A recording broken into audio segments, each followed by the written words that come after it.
Well, I guess that's it, huh? The final tier list ranking for The Legend of Korra. I don't think it's that hard of a choice to make, though, for your favorite character, right? Clearly, it's Tonrock.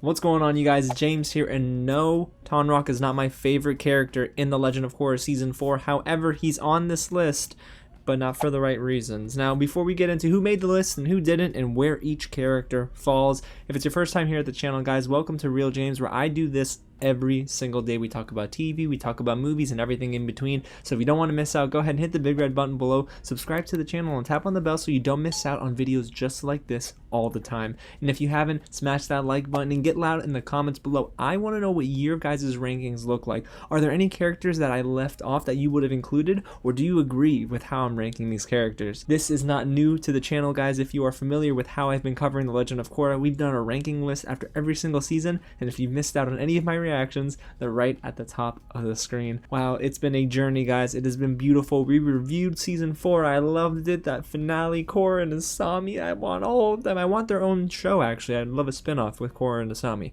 But let me get out of my feelings, and let's get into this ranking. You're probably wondering, who didn't make the list, right? Well, I got some names for you guys, and if you don't like my choices, please let me know in the comments. But let's start right with Fire Lord Izumi. She wasn't in the show nearly enough to be ranked. However, her appearance was cool because you guys taught me that she is the daughter of Zuko and possibly Mai. Like, it's kind of neat how they have these callbacks, right? Season 4 of The Legend of Korra, some fan service, but a lot of really cool moments that were developed as well. If we saw more of Fire Lord Izumi, she would be ranked, but she was in one scene, and that's not nearly enough. Let's move on to Naga. Oh boy. That might have just struck a chord with some people. I think I see the pitchforks. But Naga is one of those characters that I love. This is the equivalent to Appa for Aang. However, Naga was barely in this season, guys. And not only that, when Naga was in Season 4, I don't feel like there was much of a Korra Naga moment. So I left Naga off this list, but that's for a good reason because there were some others that I chose to include. Now, next up is Bumi and Kaya. Gosh, I love them.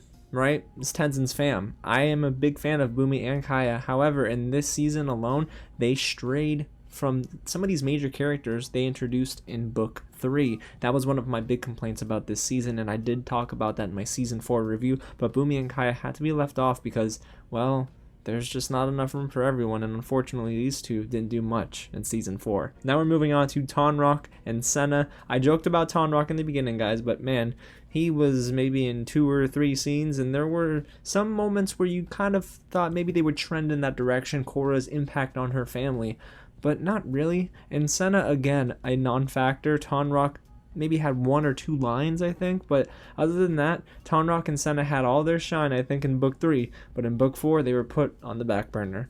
Alrighty, guys, so now with that being said, we can officially begin my ranking of Season 4 characters. Alrighty, guys, so we're starting with the gal herself, our leading lady, the woman with all the muscle, Korra. I don't think she has the last name, but Korra is one character that I absolutely love. I told you all about how I've grown to love her more and more as each season passed. She is one of the best characters in all of TV, and I love just how strong she is as a woman. It's not every day you see in animation, especially, a leading woman, and here in Korra, boy, she was fantastic. So of course we're giving Korra the great tier. We're putting her at the top of the top, y'all. Hey, you thought I was going to put her in the good or the decent? You're crazy. Alright, so we're going to move on now to Mako. Oh, Mako. A lot of people didn't like him in book 2. Some people didn't care for him in book 3. But this guy right here, boy, let me tell you, Mako had a great little redemption arc in book 4, and I love the fact that he was able to grow alongside Prince Wu. And then he had some awesome moments with his brother, Bolin. And Bobo and Mako, man, they have a great little brotherly relationship there. So what I will say is that Mako, for the most part, this season was excellent.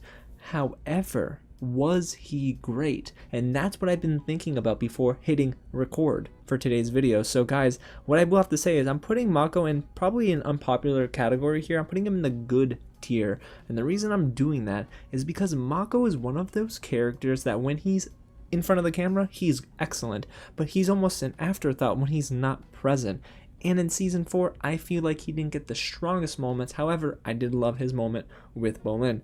It's just a little too late type of deal. Oh, this is going to be a fun one, guys. We're moving on to Prince Wu. I got some dance moves for you. Hey, what was that dance move he was doing, guys? I don't know, but I need the TikTok video for it. Anyway, Prince Wu is one of those awesome, charismatic characters that I absolutely despised from episodes 1 through 5. Honestly, the first half of this season was me not really enjoying Prince Wu whenever he was on camera. He did feel like comic relief, but it wasn't effective. He was annoying, almost like a pest, so I was feeling Mako in terms of him being frustrated with Prince Wu. But over the course of this season, I started to see a shift in Prince Wu, and his character arc was one of the best of the entire season. At the end, you see him rallying all of his people and the citizens of the Earth Kingdom, and it is beautiful to see how everyone was just responding to Prince Wu. Republic City crowned him in that moment. They didn't crown him earlier, of course. He didn't get his badger moles either, but at the end, when Prince Wu saved the people of Republic City, it was beautiful. So I enjoyed Prince Wu's character and how he was developed over the course of the season. And this is gonna sound crazy, guys, because at one point I had Prince Wu all the way in the bad category. He slowly moved up, and I'm not gonna lie, guys, Prince Wu is a great character in this season. Are y'all kidding? I mean, I'm not, clearly, but wow. Alright, now time to move on to my dog. This is the homie. This is Bobo, aka Nuktuk, aka Bolin.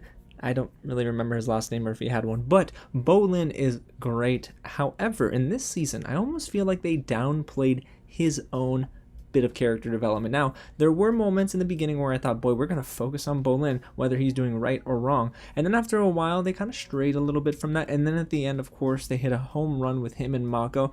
And I do love Bolin, but there's one part of his character, I feel like his character's life, that needed to be explored a little bit more in this season, and that was in the romance department. Him and Opal, they set this up as two lovers who were quarreling in a way, right? One on the good side and one on the bad side unknowingly, but they never really resolved Bolin and Opal, and that's a shame. But that's not to say I did not enjoy everything about Bolin and Varrick. So there were moments that the writers kind of made up for the lack of romance with Bolin. So guys, every season Bolin has been at the top of the top, and in this season it's no exception. Bolin gets the great category. Let's go, guys. Now we get to rank one of my favorite characters in all of TV, Asami Sato. This is one girl who is wonderful. Seishel Gabriel does an amazing job voicing her all season long, and one character that I felt like in book 3 didn't get too much love. In book 4 though, feel like she found love. You see what I did there? Korra, Asami, we ship them, clearly. Asami is one of those characters that is just a legacy character. She is going to always be remembered for being the sidekick to Korra, but she's very strong in her own right. She's smart, she's a great engineer, and then there's that moment where they break down the walls of Asami and have her meet her father Hiroshi, and then there's that ending with Hiroshi. If you know, you know. It was so sad, but it was made more emotional because of how they portrayed Asami being forgiving to what her father did to her and the entire Earth Kingdom, honestly. So it's just really cool to see how everything went down. So what I will say is that Asami, no doubt, goes in the great category. Alrighty, now we're moving on to her father, who we just spoke about, so I won't say too much more in case you haven't seen season 4, but man, Hiroshi is a character that I have a love-hate relationship with, especially with how they redeemed him at the end. So, okay, Hiroshi Sato, he's a mastermind, but he's also evil. But then he redeems himself, and I don't understand. Things kind of just progress in a weird way. It's all zigzaggy until the end it gets cleared up. But Hiroshi Sato wasn't in the show nearly enough, and even though his moment was very emotional at the end, I don't think I can put him in the category of good with Mako. So he's going to be our first decent character. Alrighty, now we're moving on to Tenzin. Don't know why I said his name like that, but Tenzin is such an amazing character, voiced by the legendary J.K. Simmons. What I will say about Tenzin, not enough Tenzin in season 4. Season 3, we got some awesome showdowns. Him and Zaheer, boy, let me tell you, Tenzin would have beat Zaheer. Of course, it didn't happen, but I do love Tenzin in this season when he does get those moments with Korra. His conversation with Korra was the only memorable thing, well, one of the only memorable things about remembrances, and then at the end, It was just so great. It was a proud father moment. If anything, Tenzin was more of a father to Korra than Tonraq. Well, let me not say that too loud. I don't want Tonraq getting mad at me. But because of the lack of involvement with Tenzin, I do have to put him in simply the good category. It's not that I don't think he's a great character, and it's just in this season he didn't necessarily play the greatest role. Alrighty, so we're moving on to Jinora, a character that I love but am very conflicted about how they dealt with her in this season. Like I said in my review, guys, Jinora gets her tattoos at the end of season 3 at the coronation. It was beautiful. What a moment, right? But then, of course, there is that contrast where Korra's incredibly depressed. The thing is, with Jinora, I felt like she was going to take a step up. Unfortunately, she didn't get much screen time at all, and when she did, she was held captive by the spirit vine thingy. It was really kind of cool to see her in that episode, but other than that, was she a real big player in season 4? I don't think so. She was more of a character who, when she popped in, you loved her because of what they did to build her up in books 1 through 3. However, Jinora did have that moment with Ikki and Meelo where they went to go see Toph and Korra. That was really cool, but again, Jinora should have been a bigger player in book 4. So with all that said, Jinora, go with your daddy, right in the good tier. Okay guys, we're getting closer and closer to the middle of the pack, but not before we rank Ikki. I believe it was in this season where she was able to trick those guards and get what she wanted to figure out where Korra was. That was pretty dope, right? The thing is, we never see her in too many more scenes again after that. It was a very weird series of events, and the writers, the way they handled Tenzin and his family, it felt a little lopsided in this season. So with that, Ikki, I love you, but you are just a decent character for season 4. Alrighty, Meelo, he's got the brows, he's got the energy, and he still fart bends. Kind of crazy. But Meelo was a character who surprised me with his wit and ingenuity to make those water balloons or the paint balloons and try to really distract Kuvira's giant mecha. Yes, the giant mecha is on this list. But Meelo is a smart kid. Is he a mature kid? No. Is he a bright kid? Absolutely. So what I will have to say is I love the moments with him. I just don't think we got enough. So with that being said, Meelo, go join your sister in the decent tier. And that leaves us to the final member of Tenzin's family, not Rohan. He just wasn't in this for more than like one scene. Anyway, we're talking about Pema. Pem, girl, your singing was great, okay? The way she was able to break it down and get all those people in Republic City under control was pretty cool. She's not a bad character, but is she better than decent? That's what I was kind of thinking about, but I can't tell you she is. She had that cool moment, okay, but it was one moment, guys. So Pema, you're in the decent category. Again, they did Tenzin's family wrong in this book. And next up, guys, is the giant mecha suit thingy that Kuvira used to destroy the entirety of Republic City. I don't even know if there's a name for this thing, but giant mecha suit is a character, okay? Menacing. Crazy. I get it. It's a machine controlled by Kuvira, but it played a very important part because it carried around Kuvira's spirit cannon. And let me tell you, my jaw was on the ground. Okay, I don't have to actually tell you. You can watch my reaction. But giant mecha suit, menacing, a very crazy series of events happens at the end where, I don't know, like cities get cut in half, and then there's like the cannon in the forest. Wild. Giant mecha suit, you're good, but you're not great. And are you in the good tier? Just don't know, guys. Giant mecha suit, decent. I cannot believe we just ranked giant mecha suit. Okay, let's move on, you guys, to the next half of this ranking list. Oh baby, I love me some Varrick, and yes, he did the thing with Zhu Li this season. It was a beautiful end cap to a season that otherwise was very destructive. We saw the union of a beautiful marriage between both Varrick and Zhu Li. Oh, I was in love, okay? I think that they're both great together. I love the fact that Varrick was able to overcome his own ego, bring down his guard, and ask Zhu Li to take his hand in marriage. Just beautiful. The wedding vows were hilarious. Love Bolin at the end being the wedding officiant with Pabu. So Varrick, there is no way Varrick gets anything lower than the great tier. I love you, Varrick. Alrighty, now to move on to his beautiful bride, Zhu Li. Zhu Li is sneaky. Yeah, she's really sneaky. I'm telling you guys, I thought that she was not the double agent she turned out to be. I figured she did turn to Kuvira's side, and I had 1/10 of a percentage point of faith that maybe she would turn back to the light side, and she did, and it was so cool to see. So, Zhu Li, what more can you say about a strong, independent woman who don't need no man but chose to take Varrick's hand in marriage? Zhu Li is a character that I was hoping would get more shine in this season, and she did, and I am so happy for it. And Zhu Li, go right next to your hubby in the great tier. Alrighty guys, well that brings us to Kuvira. Yes, I'm pointing at you, Zelda Williams. You were fantastic in this season. Guys, let me tell you, Kuvira is one of the strongest, smartest, and craziest villains that Korra has ever faced off against. She was unhinged by that second half of the season. But I love Kuvira and her role in this book. Man, that's the thing. I was skeptical about Kuvira. They just kind of threw her into the mix, not with a lot of preface. And I figured, okay, we're not getting backstory too early on here. Maybe they'll throw us some bones later on. And they did, thankfully, because if not, I think Kuvira would have felt like more of a flat villain. But no, Kuvira is three-dimensional. She is wonderful. She's got so many layers to her, and they explored pretty much all of them in this season. So Kuvira, you know what it is, girl. You're going in the great category. So for this next character, we gotta say a prayer for his love life, because after this, I don't think he's gonna get engaged for a very long time. Bataar Jr., who was once the lover of Kuvira, well, found himself in the dumps after she literally tried to kill him. Bataar was frustrating me all season. He turned his back on his family, and I'm sure Sue had a fit with how he turned out. But what's really cool is that Bataar ends up kind of in a way redeeming himself. They didn't really focus on him too much after he nearly died at the end there. So Bataar Jr. is a good character, but not a great character. So I guess that answers that, guys, huh?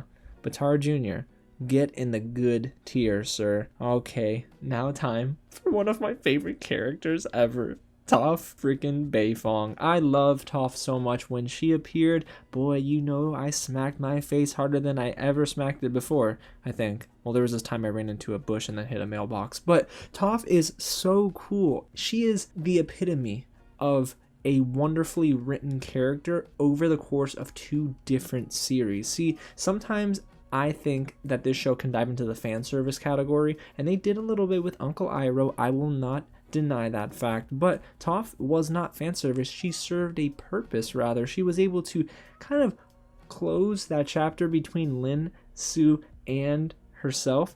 Toph, you did so much to help Korra as well, and we're putting you in the great category. Alrighty, now we're moving on to another OG, Katara, who I actually considered not putting on this list if not for her involvement in Korra alone. You guys knew we were going to talk about this, one of my favorite episodes. If not for Katara's involvement in Korra's recovery process, I don't think Korra goes and eventually seeks out Toph, then Zaheer, yada yada yada. You guys know the rest. But I do love me some Katara. However, was she in this season enough for me to put her in anything above the decent tier? I don't think so. So Katara, I can't get those two mixed up, I'll get slapped. Katara, you are in the decent tier. Alrighty, Beifong sisters, you are up, starting with Sue. Man, that fight alone that she had with Kuvira at the end was just unreal, okay? But outside of that, I think Sue really displayed a mother who was very disappointed in her son and also very angry that her people were being taken over like they were. She was willing to do it all, even lay down her own life to save Zhao Fu. I thought that was beautiful. Sue has always been a really good character, guys, and I won't lie to you. I think I'm going to put her in the good, but I have a good reason for it, because Lin. If not for Lin getting that time with Toph, I think I would just put Sue in the great and, flip-flop it around. But I can't tell you that Sue is on the same playing field as Lin this season because of that amazing moment we had with Toph and Lin together, right? The mother-daughter relationship that was mended once again. So Lin, join your mama in the great tier. Alrighty, guys, we're, I think, in the final 4 now. Oh my gosh, we're in the final 4.